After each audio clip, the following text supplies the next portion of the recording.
Who is Rennala? As a young astrologer who gazed at the night sky and always chased the stars, Rennala would encounter an enchanting full moon that would one day bewitch the Academy of Raya Lucaria. In her youth, she was a prominent champion who charmed the Academy with her lunar magic, becoming its master. She established the House of Caria as royalty and also led the Glintstone Knights. These Carian Knights were heroes of the highest honors anointed by the Lunar Queen, and despite numbering fewer than 20, their power made them a match for even the champions of gold in battle. When Queen Marika the Eternal established her new age of the Erd Tree, she dispatched a champion known as Radagon to lead her armies against Liurnia of the Lakes. Radagon fought 2 wars against Rennala and the Academy, both of which saw no clear victor. Instead, Radagon repented his territorial aggressions by cleansing himself with celestial dew and swore his love to Rennala. They married at the Church of Vows, uniting the houses of the Erd Tree and the Moon. Rennala would gift Radagon with a greatsword, bestowed by a Carian queen upon her spouse to honor long-standing tradition.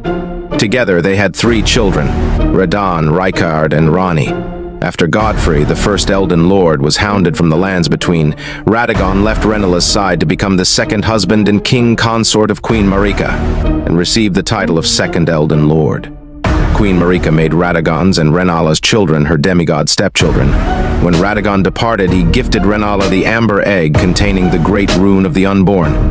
When Radagon left, Rennala's heart left with him, realizing their heartbroken queen was no champion at all. The Academy rebelled against the Carian royal family, and Rennala would find herself under the assault of her own students, who would eventually lock her away in the Grand Library.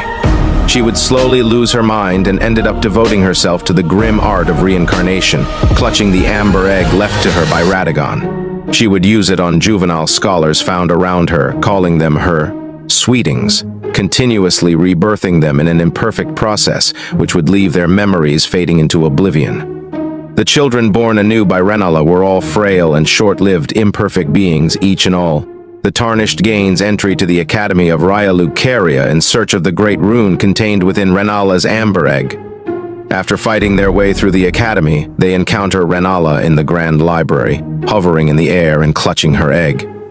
The Tarnished fights their way through the juvenile scholars, halting the protective spell cast on the Queen by their song. Before they can kill the Carian Queen, however, they are interrupted by the voice of Ranni, and an image of Rennala as she was long ago appears before them. The Tarnished does battle with the illusory Rennala in a moonlit sea, eventually defeating her and claiming her great rune. Rennala is left alive, sitting in her chair in the middle of the library, still clutching her egg.